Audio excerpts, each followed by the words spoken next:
मैं आकाश सर नव्या एजुकेशन के YouTube channel में आप सभी का हृदय से स्वागत करता हूं।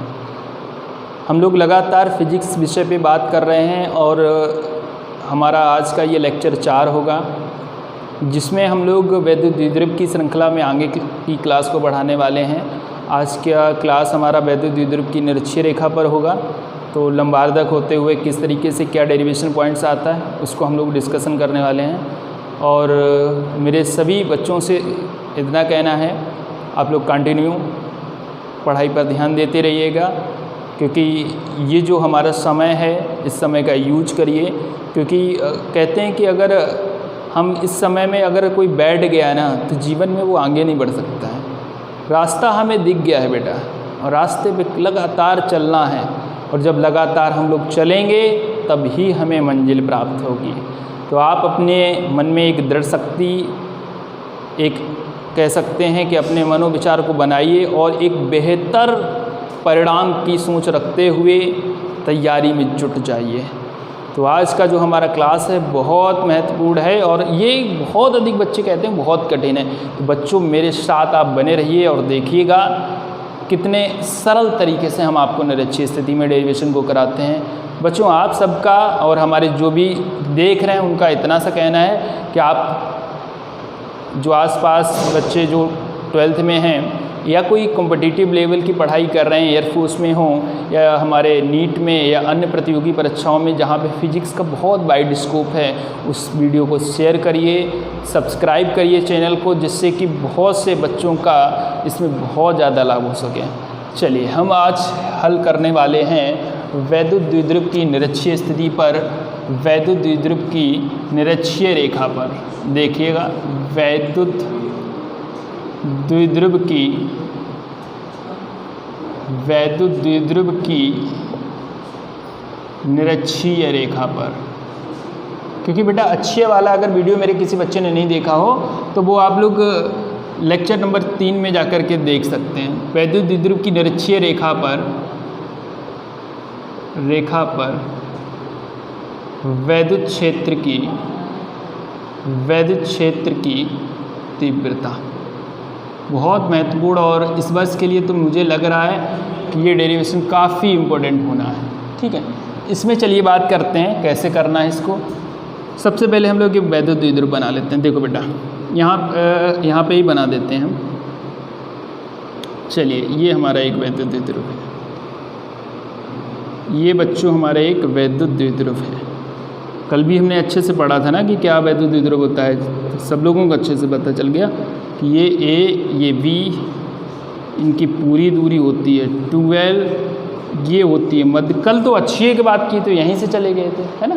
अब हम कर रहे हैं निरक्षीय। अब कुछ लोग ऐसे होता है तुम इधर जाओ हम इधर चलते हैं, हम लोग चलो भाई कोई बात नहीं, निरक्षीय लेंगे। यहाँ से मान लो ये ऐसा लंबार्धक, और कितनी दूरी होगी इतना याद रखना, दूरी वही रहेगी R, दूरी में कोई चेंजमेंट नहीं करना है R।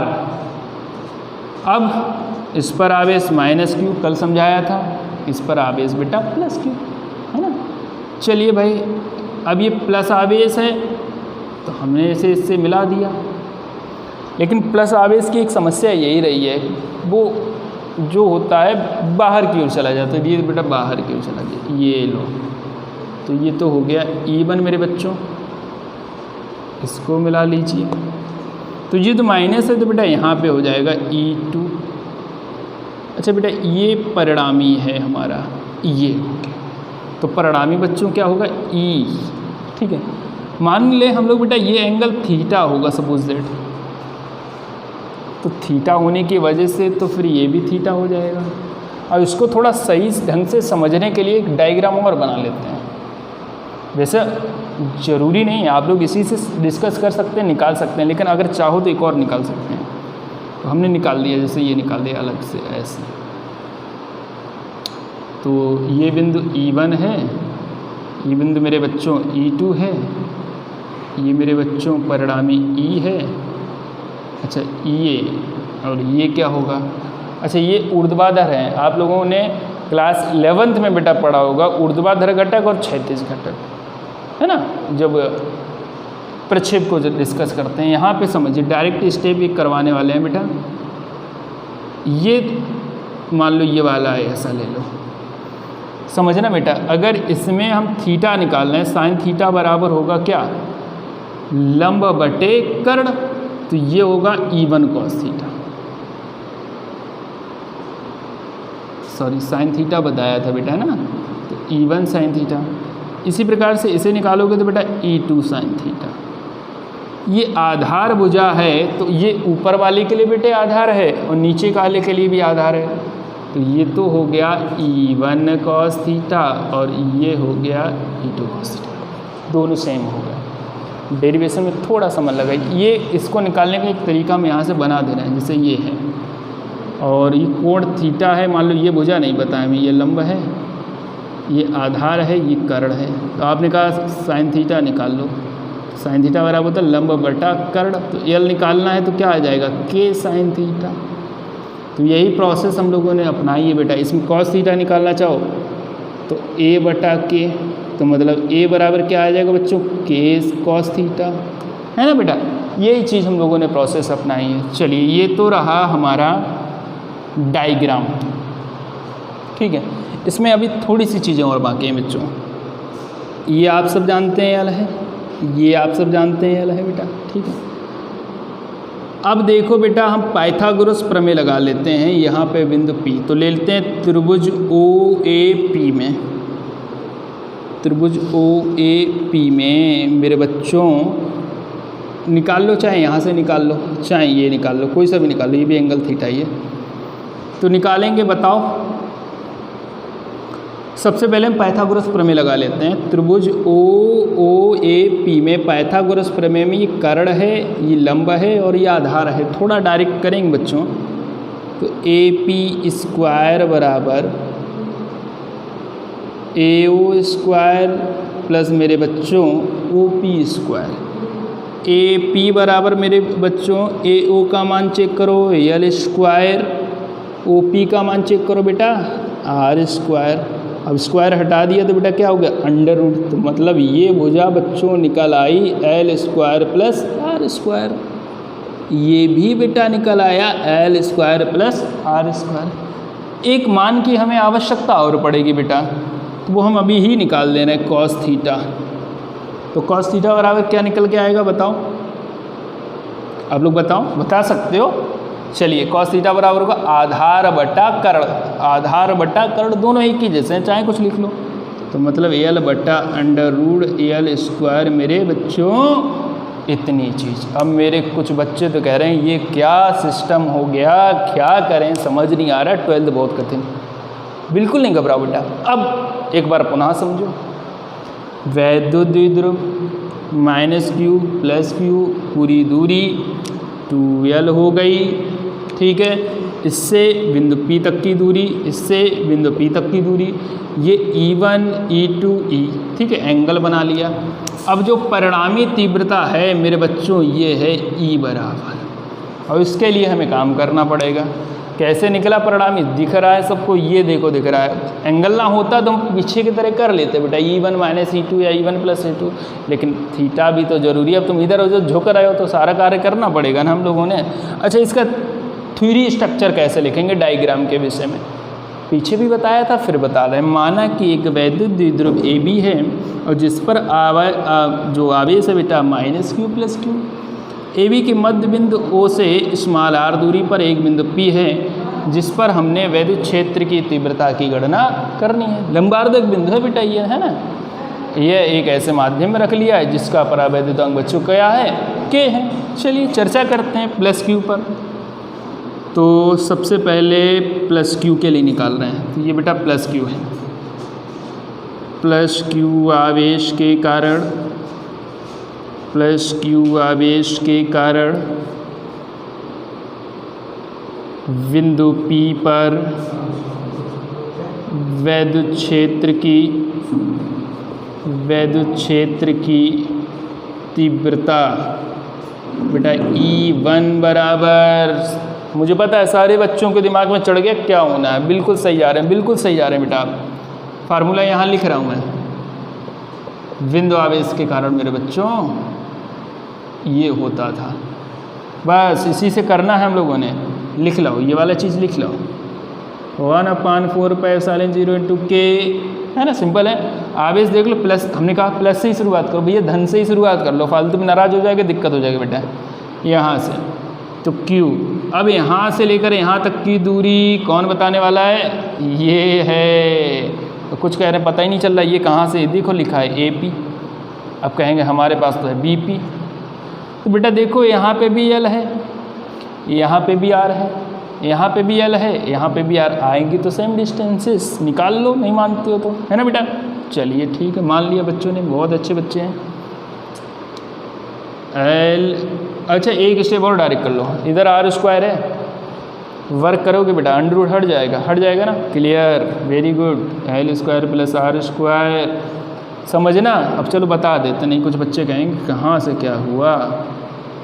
चलिए बच्चों ऐसा कर दिया तो स्क्वायर हटेगा तो अंडर ख़त्म हो गया। चलिए प्लस से निकाला, अब निकालो माइनस से, माइनस, जानते हैं तीव्रता में माइनस का कोई चेंजमेंट नहीं है, तो उठा लो फार्मूला पूरा, 1/4πε0 इंटू के Q। अब इस तो भैया दूरी सेम, तो कोई बात नहीं, वर्ग है वो भी हट जाएगा बेटा, है ना, L² + R²। चलिए बहुत अच्छे। अब आ गया परिणामी। चलो, अतः बिंदु P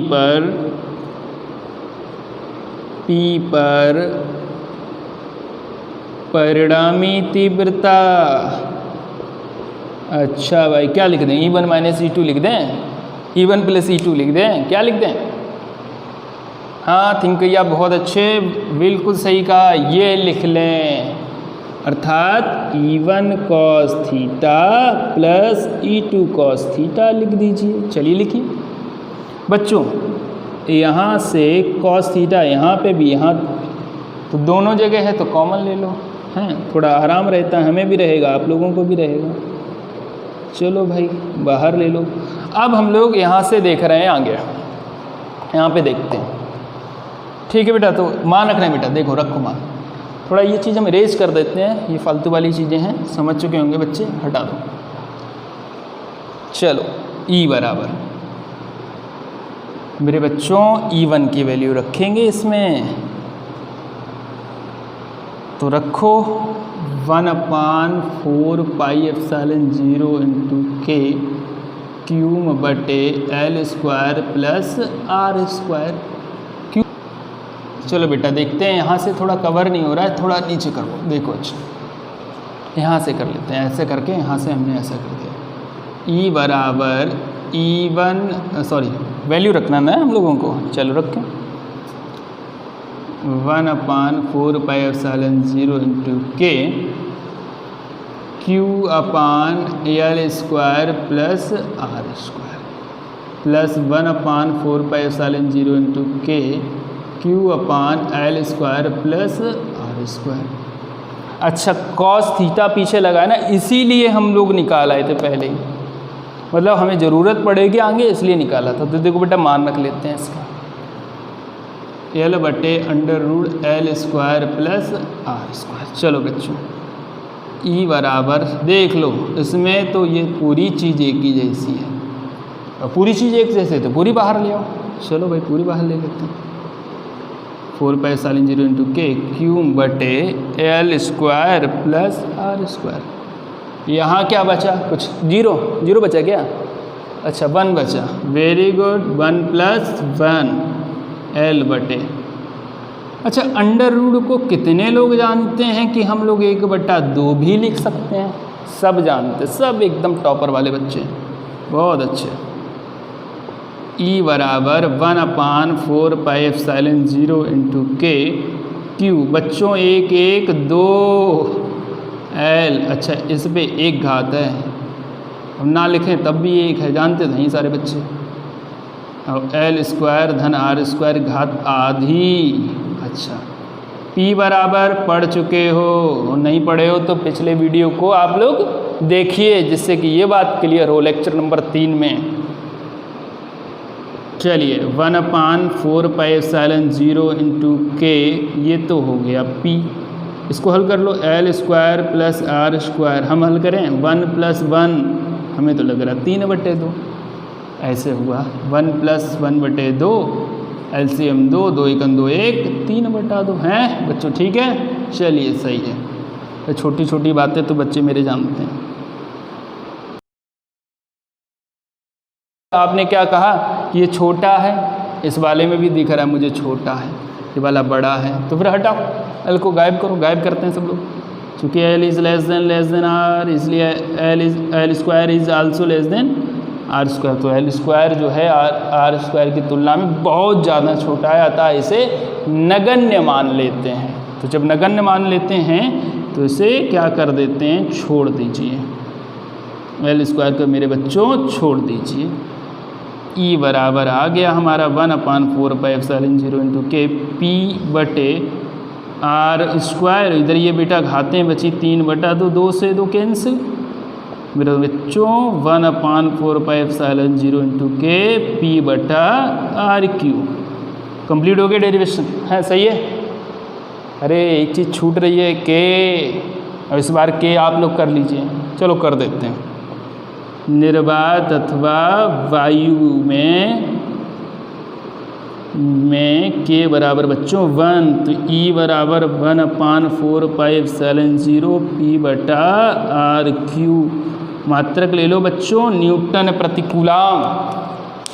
तो कैसा रहा देखिए आप सब लोग, पूरा स्क्रीनशॉट ले सकते हैं आराम से, और एक बार में ही पूरा क्लियर हो गया कंसेप्ट। जो आज तक आप सबकी समस्या थी अब वो समाप्त हो गई।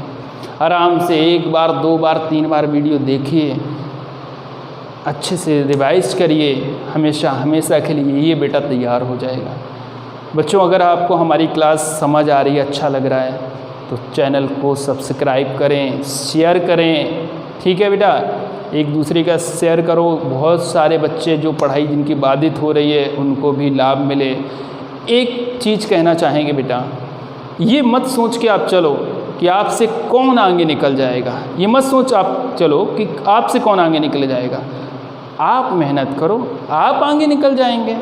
अगर हम उसको नहीं दिखाएंगे ये वीडियो तो भी वो पढ़ेगा, दिखा देंगे तो आपकी मानेगा कि आपने उसकी मदद की है।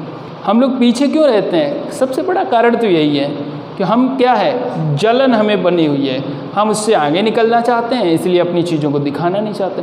गलत बात है।